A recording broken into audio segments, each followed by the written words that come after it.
Hello everyone, welcome to Ask Concussion Doc. This episode is called Building Your Optimal Foundation for Concussion Recovery. So this is going to be one of the most important episodes I've probably ever done because I'm going to talk a lot about how to build a strong foundation for recovery. Now, 70% of concussions are going to recover within the first few weeks after injury. 70% within the first few weeks. However, 30% of all concussion cases will still be symptomatic at 1 month.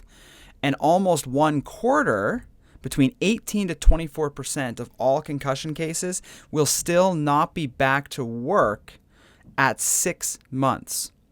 So why is this? Why do we have this massive disparity in concussion recovery? 70% recovering within a few weeks, so that's the majority, but you still have a massive amount of people, almost 25%, 18 to 24%, still not even back to work at 6 months. So why the massive discrepancy? Why this disparity? Well, there's probably underlying differences between these two groups right from the get-go. And what I've realized in my 10 years of concussion research and practicing in this field and seeing patients is that concussion and your recovery to concussion is a reflection of your overall health, both physical and mental, going into the injury. So it's kind of a reflection of your pre-injury physical and mental health, as well as your post-injury physical and mental health. Not to mention the type of advice that you get following injury can significantly impact your recovery. So there's likely this massive difference between these groups of people right from the onset. And we know this based on what helps to treat persistent concussion symptoms. And so in this episode, I'm going to break down exactly what I mean by that. I'm going to talk about this foundation and where things go wrong for people right off the bat and the reflection of health leading into the injury and also after the injury. And that'll help to set up the framework for knowing kind of when to do the right things following injury. So I think this information is going to be super helpful to anyone with a concussion. Now, it may be geared at people that are a little bit more on the persistent side, but if you've had symptoms for 5 years, 10 years, and you're still struggling and trying to figure out what to do, this information is going to be super important. But if you've just had a concussion 2 weeks ago and you're worried that you may go on to have long-standing issues, then this information is going to be super important for you because the earlier you start applying this stuff, the better off you will be. And we know that from the literature across the board that the earlier we provide intervention for somebody with concussion, the earlier we start treating it, the better they do. And so I think this goes across the board regardless of when your concussion was. If it's been any more than 2 weeks and you're still symptomatic, you should probably pay attention to what I am going to say. So what do I mean about building the foundation? Well, what is a foundation? Well, if we think about it from the aspect of a house, it's the entire load bearing. It carries the entire weight of your entire house. It's the first thing to be built, and it's the most important. If we don't have a strong foundation and our foundation cracks or breaks or sinks, guess what happens to our house? It cracks or breaks or sinks, and then nothing else matters. Really, it comes down to the foundation. And we can think about this in the context of concussion. If we don't have a strong foundation for our recovery, then nothing else matters. It all comes down, it all falls apart, it all breaks. And we can think about this like a bit of a pyramid. So if you think about a pyramid, and one example I'm going to use is Maslow's hierarchy of needs. So for anyone that studied psychology in any way, you'll know or be familiar with the Maslow's hierarchy of needs, and it's a pyramid. And it starts with the bottom of the pyramid being the most important basic human needs, like oxygen, food, water, sleep. These are basic human needs that we all need. If you don't have your basic needs met, nothing else matters. If you don't have oxygen, guess what? It doesn't much matter anything. That's your number one concern. That is your number one need. Once you have those basic needs met, then you can move up to the next thing, which is safety, security, right? You have a job, you have employment, you have security of your own body. You're not in physical danger. And then once that is met, you can move up to the next one, which is love and belonging. So friendship, family, sexual intimacy. Then once that is met, then you can move into self-esteem and all these other things. Getting up to the top is self-actualization, morality, creativity, spontaneity, problem solving, right? You can't focus on solving complex problems and being creative if you're not down and you haven't figured out how to be secure, if you haven't figured out where to get your next meal from, right? That's the only thing on your mind. And so this is a hierarchy, and it creates this foundation. You need to meet the foundational elements first before you can think about moving on to the top. And I'm going to explain this in the context of concussion, because similarly, we have a hierarchy that needs to be met with respect to concussion recovery. So we've created something called the Concussion Recovery Pyramid. Now, it's a playbook. It's a roadmap. It's literally designed to take you from step 1 to step 2 to step 3 to step 4 based on what is most important. Because if you try to just go in anywhere, right? And we call this the concussion care maze. This is where most patients go wrong because no one's explaining them to this. Doctors are not familiar with this concept. And so what they're doing is they're just basically throwing it anywhere and hoping that something works. So you get caught up in this, right? The way I describe this is what I call the concussion care maze. Picture yourself sitting in the middle of this circular room and there's just a bunch of doors going around you. And so basically your only option is to start trying doors. Every time you open a door, there's a big long hallway and there's somebody there that takes something from you, whether it be money or time. So there's some sort of cost. Every time you try a door, it's money or time. And you get to the end of that door and it turns out that door actually doesn't lead anywhere. That door is a dead end. So then you have to go back out to the middle, try a different door. Again, there's going to be a fee to pay, whether it be money or time. You then get to the end of that door, and maybe this door has a lock on it, but you don't have the key. So now you have to go back and figure out which door leads to the tunnel that has the key to open that door. So you're doing things all out of order, haphazardly, and you're really getting nowhere. Well, what the concussion recovery pyramid is it tells you what the numbers are on the doors. Do this one first, then do this one, then do this one, then do that one. And that is going to be so much more effective for getting around concussion recovery. I know patients that have been in this struggle for years, 5, 10, 15 years, and just going in circles because they're still just trying random doors, spending a shit ton of money and really getting nowhere. And so the whole idea behind this is to give you guys a framework for how this should be done, in which order it should be done, so that you can try to arrive at a goal, which is obviously concussion recovery. So I'm going to just briefly describe these stages. We've really simplified it into just 3 main basic points. And if you haven't met stage 1 yet, you have to do that work in order to go on to stage 2, and then vice versa, you have to go on to stage 3 after that. So step 1 is calming the hyperactive nervous system, and I'll break down each one of these. Step 2 is reducing inflammation and improving blood flow. And then step 3 is rehabilitation. Now, where most people go wrong is they just go straight into step 3. They go right into rehab, right? So they're doing vestibular rehab and vision rehab and getting their neck treated and doing all of these things and trying all sorts of weird things like hyperbaric oxygen and laser stuff and all this stuff, but they haven't built their foundation. And so they're really getting nowhere. All they're doing is trying haphazardly different forms of therapy that really are getting them nowhere because we need to build the foundation. So let's go through the steps of the foundation and the rationale for why you need to start at the bottom and work your way up. So like I said, even if it's been 5 or 10 years, it doesn't matter. You can still recover from concussion. None of this is necessarily permanent unless you give up. And that's really the end game. Is most doctors will tell you once it's been a couple of years, that's it. There's nothing that can be done. It's permanent. That's only because they've given up. They don't have any more tricks to use, and they're hoping that you just give up and stop bothering them too. And if you decide to do that, that's fine. You can be of the belief that concussion is permanent, and you can be somebody that trolls me on social media and tells me that I don't know what I'm talking about. That's fine. Now, step 1, calming the hyperactive nervous system. consider your autonomic nervous system as a teeter-totter. You have what's called a sympathetic side, which is your fight or flight system. You have your parasympathetic side, which is your rest and digest, meaning you're relaxed, you're calm.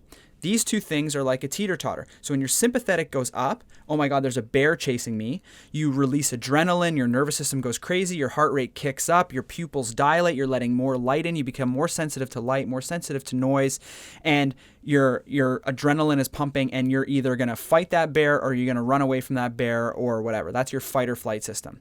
But you're not worried about digesting your food properly. You're not worried about your breathing. Right? All of that stuff becomes just secondary. You're just doing whatever you can to survive.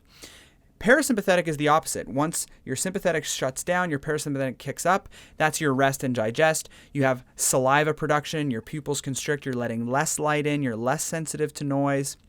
And you're focused on just digesting and kind of resetting. And this is the balance that goes through. This is the fluctuation between your autonomic nervous system. After a concussion, we are sympathetic dominant, meaning that our nervous system kicks into hyperarousal mode. We become sensitive to light, sensitive to noise. We don't digest food properly, which then leads into my next phase, which is inflammation.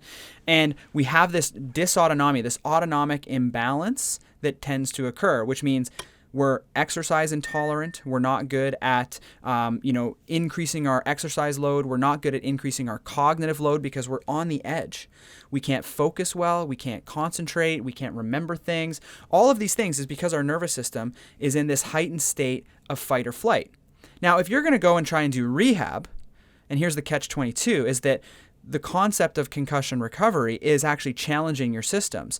So if you're going to go do vestibular rehab or vision rehab or get your neck treated or start doing exercise and you're way out of whack like this, you're going to kind of run into walls where exercise and things are going to just crush you, right? You're not going to respond well to vision therapy because there's too much stimulation. You're not going to respond well out in public settings and crowds and things because your autonomic nervous system is in hyperarousal mode. And because of that, your needs aren't being met, right? So you're trying to go too high on the pyramid and you haven't addressed down below. So we have a sympathetic dominance. Again, we can consider this just like Maslow's hierarchy of needs. If we do not figure this out, we can't move on to the next step. If your nervous system is living in a constant state of fear, then it's going to be overwhelming to you. You're burning a lot of energy just with your nervous system being hyperactive like that. So anything you do on top of that is almost intolerable. And so if you've found this, that anything you do sets you back, if you've tried exercising and it wipes you out for 3 days, there's something that's being missed along the way that you have to get back to. So, again, I see this all the time. Like I said, people exercising without getting there. So, bottom of the pyramid, calming the hyperactive nervous system. This is things like your mindset. This has a lot to do with mental health, underlying anxiety, underlying PTSD, post-traumatic stress, underlying depression, learning how to deal with setbacks, right? Setbacks are going to happen along the way, and you have to have a really good mental framework for dealing with that. You have to have a growth mindset. You can't have a fixed mindset. A lot of this has to do with that. How to reduce stress, right? How to calm the nervous system down. Breathing exercises, right? Lifting the parasympathetic system up. Learning how to calm the sympathetic system down when you need it. Now, the thing is, people often try to do this for the first time when they're in this elevated state of anxiety and panic, and it doesn't work very well. You have to build those skills when you're not in a full-blown state of panic. You have to build those skills, and they take time to build. But in doing that, you develop the tools to be able to deal with the setbacks, to be able to deal with the hyper-aroused nervous system, to be able to deal with the crowds and the environments that kind of throw you over the edge. That is number one. You have to learn how to calm down the nervous system before you can do anything else. That's key number one. Autonomic dysregulation is number one. And that's one that people often skip, especially because there is a lot of mental work in there. There's a lot of mental health work in there. People often think, it's not that, or no, it's not anxiety, because they have the stigma of thinking, well, people just think it's all in my head. That's not the case, right? Anxiety and your nervous system being hyper aroused drives sleep dysregulation and all these other things that make it very difficult for your nervous system to actually recover. You can't recover if your nervous system is on edge. And that's the point, and that's why that one comes in at number one. Number 2, the next one up on the pyramid is reducing neuroinflammation and improving blood flow. Now, this is an add-on to the first one because it builds on top of it. Some of these things are done in tandem, but for the most part, this needs to be built on a foundation of already having a nice calm nervous system, because activated nervous system equals stress response. Stress response equals, remember, what doesn't happen when we are in fight or flight mode? Our digestion shuts down, because sympathetic system is fight or flight. Parasympathetic system, which shuts off, is rest and digest. Well, inflammation is through gut health, which means our digestive tracts, which means we have to be digesting our food properly, which also means we need to be eating healthy. And, these processes, a stress response increases neuroinflammation.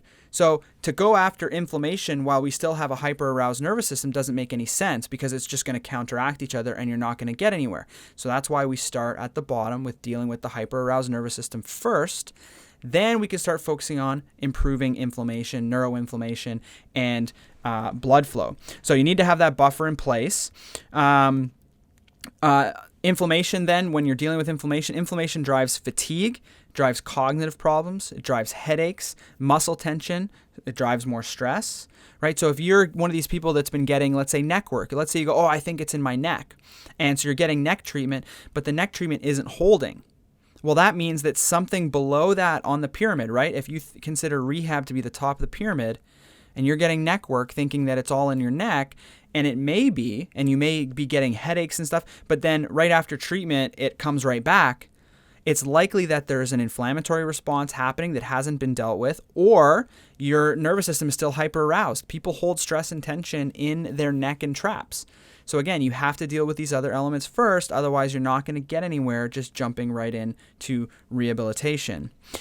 This same thing goes for vision issues and vestibular issues and stuff. If you have inflammation, if you have hyperarousal in the nervous system, any of this stuff is going to just set you off, set you back, and it's not going to get you anywhere. So this rung of the pyramid, like I said, is inflammation, dealing with gut dysbiosis, which is the composition of gut bacteria, also dealing with leakiness of the gut, which comes from chronic inflammation. It comes from stress response. It comes from brain injury through something called the gut-brain axis. After brain injury, within 3 hours after brain injury, your vagus nerve actually increases the permeability of your gut lining, which means more things can get through and penetrate your intestinal system, which generally your immune system sees some of that stuff as foreign, so it mounts an immune response. That means inflammation, immune reaction, and that immune reaction and inflammation goes back up to the brain. Fogginess, fatigue, memory problems, all of these things are related in neuroinflammation. Even diseases now like Alzheimer's and Parkinson's and some of these chronic neurodegenerative diseases are being attributed to chronic inflammation.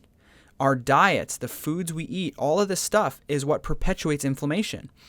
Gluten, dairy, all these things alone, if you have sensitivities to them, can cause leakiness of your gut. Refined sugars, refined carbohydrates are brutal on people's guts. If you already have inflammation in your gut, a brain injury also increases inflammation in your gut.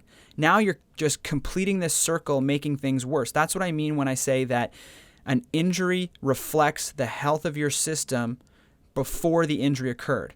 So if you already had a lot of stress in your system, if you already had a lot of hyperarousal of your nervous system, right? You're always on your phone, you have a high stress job, you have relationship issues or whatever, and then a concussion happens, boom.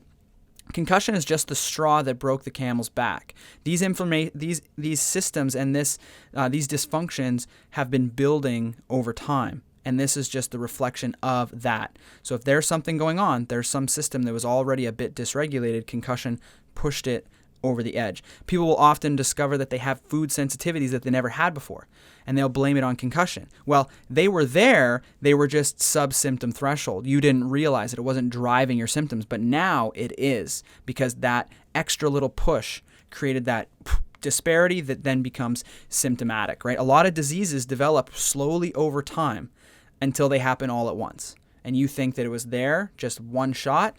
It's been building for a long time. So inflammation, gut dysbiosis, sleep, And I don't just mean sleep like, oh, I get my 8 hours. I mean the quality of your sleep.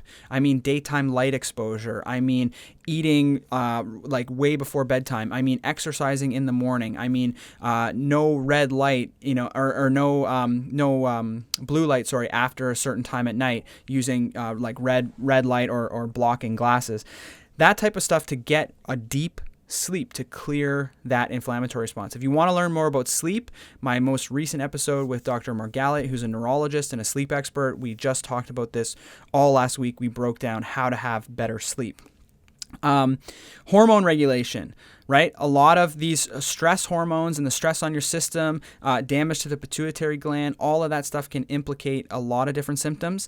And by starting to reduce the stress in your system and starting to reduce the inflammation in your system can start to actually regulate your hormones in a natural way. Some people may need to supplement with some stuff, but for the most part, we can regulate a lot of this stuff without that. Blood flow, exercise, okay? Starting now to get into a really proper exercise routine, sub-symptom threshold the right way, but you can only do that if you've dealt with the dysautonomia. People that have extensive dysautonomia will try to go and exercise and they won't be able to do it no matter what. They'll never be able to get their heart rate up to the right way. They'll hit a wall every time they try. It's because they're trying to do it at the wrong point. They haven't balanced the nervous system and they're trying now to go on step 2 before they've done step 1.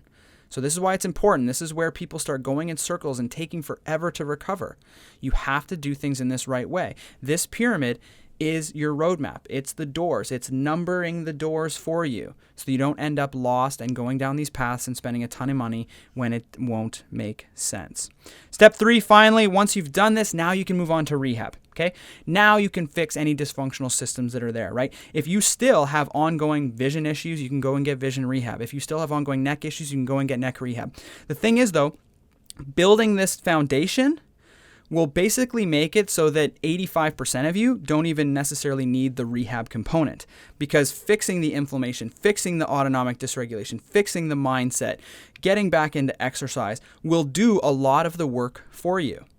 If you still have some remaining issues, now you can work on those issues and they'll actually be effective. Whereas if you do them too soon, they won't be. Now, I've also seen it done tons of times in my own practice where you're doing things simultaneously. That is great too, right? If you're going to do rehab, that's fine, but you should also make sure you're addressing all these other issues.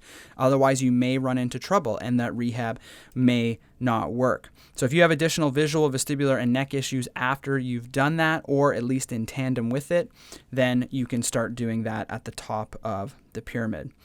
So now, if you come into this injury, like I said, I'm just going to reiterate what I said. If you come into the concussion injury and you already have terrible gut dysbiosis, you already have an inflamed nervous system, you already have this stress response in your system, you're already eating like shit, you're not exercising, yada, yada, yada, you get a concussion, it's a reflection of your health prior to the injury. So here we are, okay? You're significantly more likely to develop concussion and persistent symptoms. Because what are the 5 main drivers? Now, I've said this in previous videos. The 5 main drivers of persistent concussion symptoms: number 1, autonomic dysregulation; number 2, metabolic, inflammatory, or hormonal dysregulation; number 3, visual or vestibular dysfunction; number 4, neck dysfunction; number 5, mental health, anxiety, depression, PTSD. So if you have symptoms lasting longer than 2 weeks, it is one of those 5 things. Now, the question is, how do you address them in the right way, right? Well, I just told you. Number 1, address the hyperarousal nervous system and the mental health piece. Number 2 is inflammation, blood flow, exercise, yada, yada. Then number 3, you can deal with visual, vestibular, and neck dysfunction. So that is the order in which you do. Now, the question that I know I'm going to get is, well, how do I know which element I'm missing? Well, the answer is you don't. Nobody does. So the best thing you can do, and I do it with every single one of my patients, I don't care where you are or what you've done previously to seeing me or to enrolling in our Concussion Fix program, which I'll talk about. If you don't have access to this, I can show you how to do this in a stepwise way. If you come in and you've done a bunch of different things and you're not sure what you're missing, you start with the basics. Start at step 1 and build your way up. Because if you go through and do the work on step 1 and you start feeling better, well, you'll know that that was an issue for you. But if you're doing the work on step 1 and you realize that I'm doing all this stuff, I'm not getting better, but I've put the work in, I put in sufficient work, that means that wasn't an issue for you. That's okay, because now you've built the skills in there that you're going to need along the way, especially when we talk about mindset and how to deal with setbacks. Because when you get into rehab, right, there's going to be things that are going to set you back. And if you have skills on how to deal with that, that makes the difference between a setback lasting a day and a setback lasting a month. And that's an important step. So just do the steps. It doesn't matter which one you're missing. Start at the bottom and build that foundation and work your way up. You may find that some areas you already had pretty strong, other areas you may have been lacking. That's okay, because you're going to get it all. And that's the purpose. Okay, so here's the deal. I'll just reiterate this again. Step 1, calm the hyper-aroused nervous system. Get your mind right for recovery. Adopt a growth mindset. Get ready to deal with setbacks. Reduce your stress. Optimize your surroundings for recovery. Step 2, reduce inflammation and improve blood flow. Improving your gut health, optimizing sleep. Listen to my episode with Dr. Margalliot. Exercise, breathing, cold exposure, the Concussion Fix diet, which is a whole diet plan developed specifically for concussion patients through our Concussion Fix program. And then step 3, rehab any remaining issues. Now, this is a hard thing to do. It is not something that everyone can do, and most doctors have no idea on how to do this. I see questions coming in on my live Instagram. Don't worry, I'll answer those in a second when I'm done here.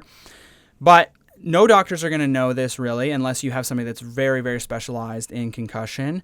But most aren't going to know this. They're going to kind of go with the concussion, the concussion care maze pathway, where we're just trying things at random until we find something that seems to help a little bit, and that's not really a very efficient way to go. So this is why we developed the Concussion Fix program, the Concussion Fix process. The concussion recovery pyramid came from the Concussion Fix program, where it's an online program and we teach you exactly how to do this in a step-by-step way. So you come into this program, we teach you how to do all these things to balance the autonomic nervous system, to calm the autonomic nervous system, to do all these things, to then move on to inflammation. What's the diet? How do I fix my gut? How do I fix my sleep? How do I fix my hormones? How do I start exercising in the proper way?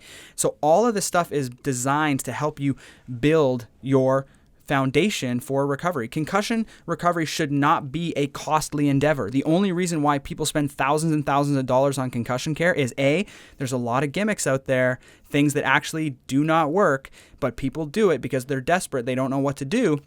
And they've been trying the concussion maze. They've been going around to the doors. They've been trying doors, spending money, not getting anywhere, and it ends up costing them thousands and thousands and thousands of dollars. It should not cost you anything. To recover from concussion, it's basically things that are all free. You just have to know how to do them. And that's why we built the Concussion Fix program, is so that we could educate people on how exactly to just do this in a step-by-step way. So you just need to know what to do it. So if you had a concussion for 2 weeks and you're worried about making it longer, go to concussiondoc.io, check out the Concussion Fix program. It will save you thousands and thousands of dollars. Believe me. If you've been gone for 5-10 years and you're not getting anywhere, go to concussiondoc.io and check out the Concussion Fix program. It will save you thousands of dollars more and help you to recover faster. We have about 2,000 people that have gone through the program so far, and we have people back to work, back to school, back to life, back to activity, fully recovered without symptoms in so many cases, and within just a few weeks to a few months, depending on how long it's been. Now, the longer it's been for you, the more work it takes, and that's just the reality situation. If it's only been 2 weeks for you, it's a lot easier to implement this stuff and get on with it. If you've been suffering for 5 to 10 years, it's a lot harder, because there's a lot of things that we have to kind of undo and a lot of habits we have to change. And it is difficult, but you can still do it. You just got to start putting in the work. So if you're still struggling, it's time to try something new. So there it is. Build the foundation for the optimal recovery. If you don't build that foundation, you're just going to continue with our concussion care maze, trying to open doors that don't lead anywhere, spending a ton of cash. The pyramid is the map, right? Build the foundation, and then everything else falls into place. It's a nice roadmap that gets you to the end goal. If you need help, check out concussiondoc.io, check out the Concussion Fix program, because everything you need to build that foundation is there. All right. I'm going to answer some questions on Instagram Live.